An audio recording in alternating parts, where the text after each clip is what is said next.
Question 11, how would you like your partner to initiate sex? Or how would you show that you're interested in having sex? And so this is a question of initiation that can be its own separate video discussing, but how do you initiate? Is that verbally initiating? Is that more direct? Is that more indirect? Verbally or non-verbally? How do you communicate your interest in the sexual encounter? And how do you show that you are interested in the sexual encounter? So even if it's not an explicit, direct initiation per se, how do you give off the nonverbal or even verbal communication that communicates that I'm interested, I'm open to receiving a sexual initiation as well? Question 12, when talking about body parts and sexual activities, what type of language do you prefer? And so, for example, we have the kiddie language, or adult slang, euphemisms, clinical language, and poetic. Or kiddie language might be things like pee-pee, where adult slang may be boobs or cum. Euphemism is down there or bottom. Or clinical language are things like penis and vagina. Or poetically, this may be the language of gardens and fountains. Whatever the language, be creative in branding your own language, being playful and passionate and intimate without being demeaning or shallow. If you are someone who's more poetic, then you may be able to get away with talking about gardens and fountains.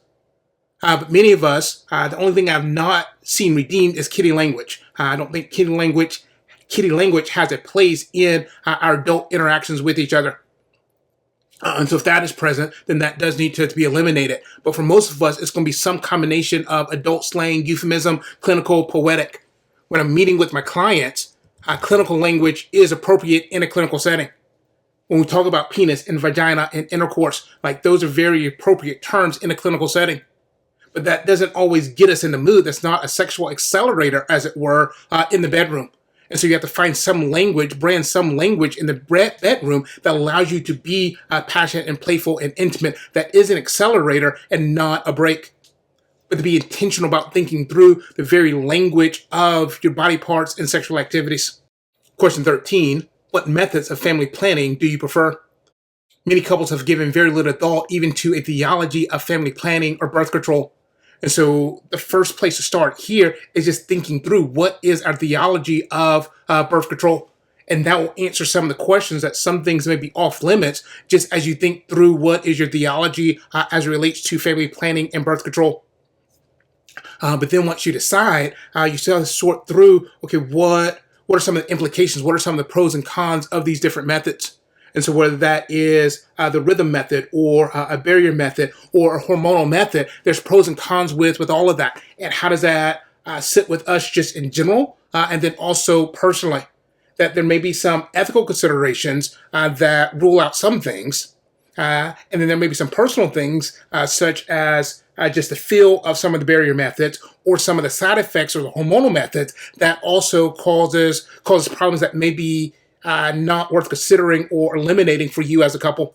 But again, having those conversations of how do we feel about this or what do we think about this in general from a theological standpoint, and then how do we apply that personally for our story, our dance. Question 14, considering such things as cleanliness, nail care, privacy pillows, and lubricants, what do you need to feel physically safe and comfortable during a sexual experience? Again, this is just getting into some of the details, the nitty-gritty aspect of it, where I've had clients, the husband worked in an auto shop and his nails were just greasy. And so before sexual encounter, he would just be intentional about cleaning under his nails because that was something that allowed the wife to receive his touch more readily. I had another client in which she was raised in a family in which they took showers every other day, and he was raised in a family in which they took showers daily, if not twice a day. And so on her off day, that became a sexual break for him. This was a non-issue for her that she was just not aware that that was a break. And once they had the conversation, she had no problem taking showers on those days in which they wanted to enjoy a sexual encounter. But again, without that communication, he was frustrated. He didn't really know how to name or articulate that this was a break. She, again, was not aware because that was not the family in which she was raised in to even be on her radar screen that would be an issue. But once they were able to have that conversation, okay, this now becomes an easy fix. The final question, question 15, what aspects of your sexuality and lovemaking would you like to continue to improve? And so this question assumes that we always still have room to grow, whether we've been married for 6 months and just off our honeymoon, or whether we have been married for 6 years or 50 years, that we still have room to grow in the sexual part of our life. And so to be intentional about having these conversations, repeating these conversations, reading books, going to therapy. How do we continue to steward this part of our life as we steward every other part of our life? How do we steward the sexual part of our life? First, by simply having conversations, but also to grow in our sexual formation so that we are becoming the men and women that God has called us to be, created us to be as sexual beings, that we can hit the mark, we can fulfill His design for us as sexual beings and not settle for anything less. This is a battle worth fighting for. These are conversations worth having. It's a joy worth experiencing. And so keep talking and discovering a deeper connection together.